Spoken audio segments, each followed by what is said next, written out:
I live for impact, and I will leave an impact. Okay, you're welcome. Thank you very much. Yeah, so what's your name? My name is Clifford Frank. Okay, Clifford, where are you from? I'm from Akwa Ibom State.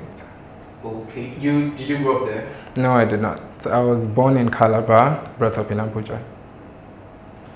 So, tell me about your childhood. How was it like? I think my childhood was pretty exciting. Being the last born, I was pampered by my mom. Yeah, growing up was fun. I was always the happy child. Let me put it that way, yeah. Because I was always happy. I wanted to play. I wanted to do really exciting things. Even at times where they'll tell me, you know what, stay at home, don't go anywhere. I always find a way to sneak out. And many times I would get beaten for that, but that's not my business. I just want to have fun. So yeah, growing up, it was really nice. I had my sisters. I have two sisters. I have a brother. So we loved each other very much. My mother as well, she was always there for us. Family time was superb. I was comfortable growing up. I mean, we didn't have millions, but my mom made sure I was comfortable. Yeah. Okay, so you speak so much of your mom. Was Dad in the picture? He was not. He was not in the picture. Okay. Yeah. Well, how was that like for you growing up? Now that I think about it, it didn't bother me as much because you know how some kids are constantly asking, oh, where's my dad? I mean, I did question that a few times, but I didn't pay too much mind to it because my mom just made sure I was okay. So I did not feel the need to need that male presence. And my brother too was there, so I didn't really feel it as much. Oh, okay. So you also mentioned you're the last? Yes, I'm the last one. So how did that play out in the house, in the family? How was the experience? Sometimes it was good in times where my mom would pamper me, buy me things, but bad in the terms of, okay, you're the last, so you must do all the chores, you must do this, you must do that, you must. It had its ups and downs. Let me just put it that way. How about your education? How was it like? Where did you school? You know. My primary school, I went to Oasis International College. Sorry, Oasis International School. That's a primary and nursery school in Kaduna State. Then for secondary school, I went to Kingsville College here in Abuja, Jahi. And my university, I'm currently in Open University, final year. Okay. How's education like for you? What was your ambition? What did you want to do, you know? It's dwindled along the line because I think at every age I got to, I wanted to be something different. Let me start from the least. So in nursery school, I was so, this will sound very stupid, but I was so obsessed with Barbie cartoons and the whole mermaid. You know how cartoons made everything look so beautiful and everything. So when I was in nursery school, I wanted to be a mermaid or a merman rather. My mother pleaded the blood of Jesus at that point. Then I got to primary school. I started watching Buzz Lightyear. I'm sure every child can relate to that cartoon that year. So I wanted to be an astronaut in primary school. And then getting to secondary school, I think I began to see things realistically and more clearer. I wanted to become a medical doctor. I mean, that stuck even while after I graduated, but after secondary school, I found myself in the art space because now the love or the passion I once had for science, I don't think I have that anymore. Everything is just to the arts. I want to entertain. I want to be more than science, please, I beg. Science is too serious and it's never that deep with me. Alright, so at what point did you have this realization that, okay, you're not caught up for the science, you know, you just want to go out and... I think it was after 2 years of writing JAM and not getting admission in my own country. It messed with me so bad because it was frustrating. I mean, imagine having to pass your exams back to back. I did not fail any. My post-UME, my JAM, my WAG, everything was on point. So I don't know why it was impossible getting medicine to study in federal schools here in Nigeria without having to pay any connect, because I wasn't ready to do that. My mom was not ready to do that. We just wanted to do everything the traditional way, but that proved abortive. So when in the bit of waiting and all of that, I found myself in the art space. I started dancing, and I think that is what opened me up more, and I began to see things differently. So I just realized that, you know what, science is not for me anymore. I mean, I'm studying it in school, but Lord knows that's not what I want. Okay, so you say dancing, when you were engaging in stuff like dancing, kind of opened you up. Yeah. Yep. Can you expatiate on that? Well, I was always fun to be with. I was always the happy child, like I always said. But there are times where I didn't feel as confident as I needed to be. And for starters, I was kind of fat, so it's kind of messed with my esteem a little bit. Not a little bit, quite a lot, because I never took pictures of myself. Even when my friends and I would go out, I would be the one to be taking pictures of them. And the picture that I will manage to appear in, go follow. So it was really, I just wanted to be a nerd, but a fun nerd, let me put it that way. So dancing and everything now, it has like taught me to love the attention. Because I like the fact that, when I dance, people are looking at me and people are intrigued by what they see. Yeah, so that's it. Yeah, you mentioned intrigued by what they see. When I see you here, I would say you have a lot of features that are not, particularly, illustrative for men. Your head there, with the rings on. How did that come about? How do I want to answer this question now? Okay, so I've always been feminine presenting, let me put it that way. As people would say that I'm sugar today, my body. But but yeah, and that is, I just came to realize that is me. I mean, growing up, people expect men to be a certain way. People expect men to act a certain way. People don't want men to gesticulate. People don't. That's exhausting. It is a lot. And it took a while for me to actually realize that. Because, I mean, like I said, part of what like killed my confidence was always hearing that why they do like woman, why they do this, why they do that. It really played a lot on my mental health, because sometimes it will make me cry. I mean, that's something I never allowed anybody to see. But deep down, I'll be like, God, why am I different? Why don't I like football like my guys? Why don't I like this? Why I know they? So growing up and then associating myself with the right people and the people that love you for you just made me realize that, you know what, it's never that deep, and you really don't need the the negative aspect of things. Yeah, I mean, they will always be there, but you give it power when you acknowledge it and when you respond to it. So I mean, it's still a process, because there are some things too that still get to you most of the time, but I'm still learning how to block the outside noise and just, focus on me and focus on my personality, because this is me. I am flamboyant in nature.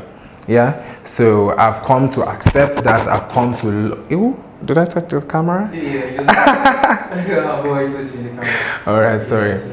So I'm flamboyant. I love to radiate. I like that when I pass, you are turning your head, because somebody said people will always look, so make it worth their while. Exactly. So tell me how it has been like, your journey to, get that confidence and sustain the confidence, how's it been like? It's not been, like I said, it was never easy. It was never easy. And to be very honest, if I were alone, or if I'd isolated myself, or if I did not give myself the chance to let other people come to love me for me, I don't think I would have been able to like get myself there, at least not as quickly as I have. But then, like I said, I surrounded myself with the right people. Yeah, because now I'm on the mindset that if I get any form of judgment from you when I first meet you for the first time, best believe nothing is ever going to happen with us. Not friendship, work may happen, because work has to happen, but Anything other than that is not going to happen. So I just limit my circle to people that like minds, let me put it that way. So having people that are there for you, having people encourage you, having people put you in check, because there are days where you are not feeling yourself. You're like, what's wrong with you? And your guys will be there to work. I beg, rest. You are that guy. You are that girl. You're whatever. So having people encourage you really plays a lot on coming to a certain level of confidence and owning your shit. And when you also realize, because my sister, my elder sister, my mentor, my teacher Adila, she tells me this thing: with confidence you can sell anything, no matter how stupid it sounds. So, and I got to see that for myself, because when I started being confident, when I started like, you know what, this is how I am, take me. Yes, the people that did not want to take me, they left. But the people that wanted to receive me with open arms are even more. So this is something you would see for yourself. That's all I have to say. Oh, interesting. So how was it like, you know, in the house, in the home? You know, how was it different? Was the reception different? Was the treatment different? You know? Oh no, it wasn't. It wasn't. And that's what I'm very thankful for. Because I think there are some times where, you know, all these nosy neighbors or lousy people that are like, why your son they do like this, or why your brother they behave like this and everything. My siblings, my mother never made me feel bad for that. They never. So it was like, you know what, it's who he is. Allow him. Just be. So there was love at home. There was love at home. Very interesting. You know, it's kind of a very stereotypical treatment, especially in our society, you know, these days. But how were you able to find the right people to surround you? Do I have an answer for this question? You know, I think you would attract your tribe, if that makes sense. Because I think I found these people that I say are the right people through dance. I met them through the art of dance and everything. And from when we started dancing together, training together, you know, people from different worlds, different perspectives, different mindsets. I think we just talked. We just let the vibe go. There was no questioning of. It was just pure from the onset. Because I mean, if the vibe is right, you would know, and if it's off, you would still know. So with these people, it was really solid. I'll put it that way. It was really solid. So it wasn't so hard finding them. Let me say they found me, if that makes sense. Because I mean, or we found ourselves. There was a finding. There was a finding. Because yeah, I mean, if I didn't start dancing, I wouldn't have met them, and they wouldn't have met me. So I mean, we've impacted our lives positively both ways. So yeah, it wasn't difficult finding them. It wasn't easy finding them as well. You just have to be at the right place at the right time, and thankfully I was. Oh, that's good. So what do you intend to achieve, you know, with dancing? Okay, so for starters, it comes from a place of it comes from a place of confidence boosting. It's what gave me my confidence. So I want to be able to do that to people. I want people to look at me and say, you know what, because of you, I am living my truth. Because of you, I am not going to wallow in depression, or just be a symbol of happiness or a symbol of hope to some people. Because I mean, in the dance class I teach, I hear people tell me that not even I hear people tell me, I see that, you see, stress, not all stress is physical. Some people have mental stress, and they just need a safe space. They just need a safe thing to do to let go for the meantime. I promise you that even if it's an hour that you let go of your problems, for that 1 hour you feel good. So I want to help people feel good. For many people, dancing makes them feel good. For many women, dancing makes them feel good. You see some ladies, maybe they're just out of the shower and they're dressing up. They're giving themselves a performance in the mirror. And if that makes you happy, I mean, that makes me happy. So that I want to inspire people. I want to give people back their confidence. I want to teach as well. And also I want to perform. Like, I love dancing. I mean, this is what I want as a business. I want to be on stage dancing, and you're paying me for that job. And you're not just paying me, you're paying me well, because it's a serious business. It's a serious business. So yes, I want all of that.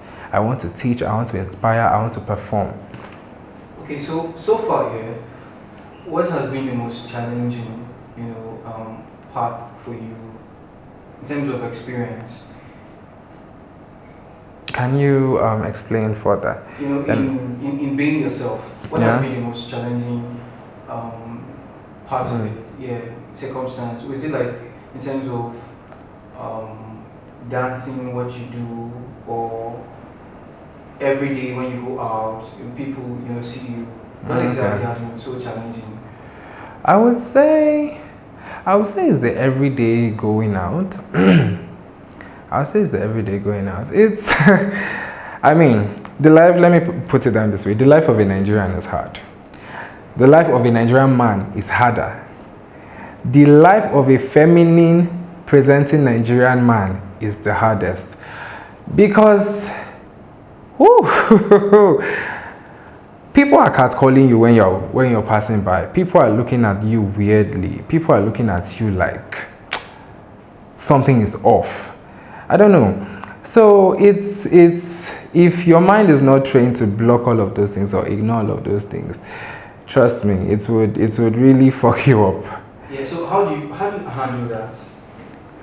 I think I'm not a confrontational person. So I believe if you don't come and say something to my face directly, then you never said it at all. So all of those things, all of those side talks, all of that, I just pay no mind to it. And to be very honest, that has worked for me, because if I were to confront every side talk I hear, either they will beat me or they will beat me because I can't fight. So I just block all of that. Alright, so have you been able to inspire people to stir up their confidence, to encourage them to be very confident as well? I want to believe I have. I mean, someone has said that to me on my Instagram page, that because of me, he doesn't feel the need to be shy or feel bad about himself and all of that. And some ladies who have told me that, they couldn't dance before, or the joy they find in dancing, they wouldn't have discovered that if it were not for me. So they thank me for being a part of their life. So hearing things like that, it makes me feel like, okay, you know what, I'm actually doing something. I'm doing something. So yeah, hearing all of those things just makes me know that I'm on the right path. I mean, it's something I can relate to, because I mean, if they are feeling all of those things, I have felt them before. I felt depressed. I felt like, so having to see that because of me, people are feeling that way is a very warm feeling, I tell you. So yes, it is. So what has been the lowest you have been because of this? How do you mean? What aspect of I mean, you just mentioned depression, that you've been depressed before. Yeah. Like, yeah, what has been the lowest, you've ever been? Is it like that's taking you to anything suicidal, just depressed, mental breakdown? I think yes, mental breakdown, suicidal thoughts. Yeah, I've had suicidal thoughts. I mean, I have attempted, but I'm not going to go into that, but yeah. Well, yes, because it's much deeper than that, so it's not a wound I want to open. But yeah, I have had that, and nothing happened to me, so I think that was a wake-up call I needed. I know what, have sense and say that you have purpose. Yes, talking about purpose, so what is your dream in terms of, helping other people? Well, how do you intend to help other people to achieve their purpose too? Okay, first, in present times, I currently teach a dance class called Omogi on Heels.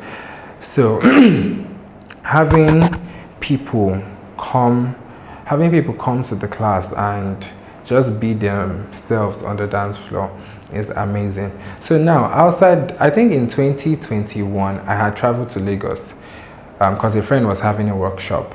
So he needed like a different flavor and all of that. So he invited me over and I taught Lagos dancers, and I've never felt so much vibes in one room. So I'm like, okay, people don't know they actually need these things till they actually have a feel of it. Yeah. And they actually like, you know what, you never know you like something until you try it. So I want to be able to build a community where, okay, you know what, I can either go to you to teach you, you can either come to my space for me to teach you, just basically an exchange of knowledge, because I'm learning from you, you're learning from me.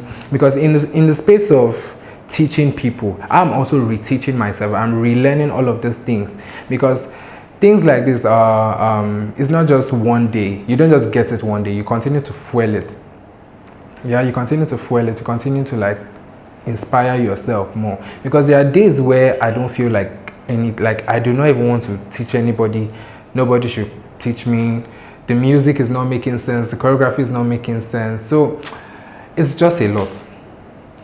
So about being able to, you know what, go to people, let them come to you, just build a community. So I think that is what I am looking at, building a community for people.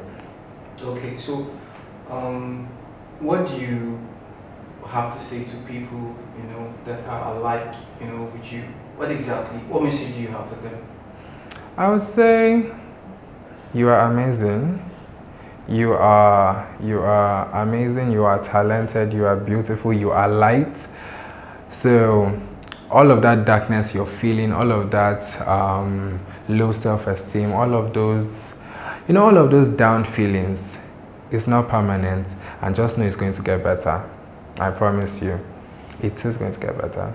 All right, so how about the critics, the haters, you know, the people that are very judgmental? You people are the ones helping my page grow, so thank you for that. Keep Interesting.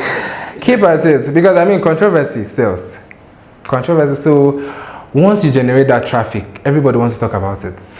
Everybody wants, what is this man doing? What is this? That's why everybody is coming up with one this thing. Either you want to cross-dress, or either you want to just something out of the ordinary. The normal is boring, so people want something that, you know what, it's not ordinary, but it's catchy. I don't know if that makes sense. Yeah, of course. So one thing here. Yeah. If you have had the opportunity to change who you are, to be something else, to be someone else, Yeah. would you take it? Before I would have jumped at it and said yes, but now I would not. I love myself so damn much, and I would not have me any other way. Yep.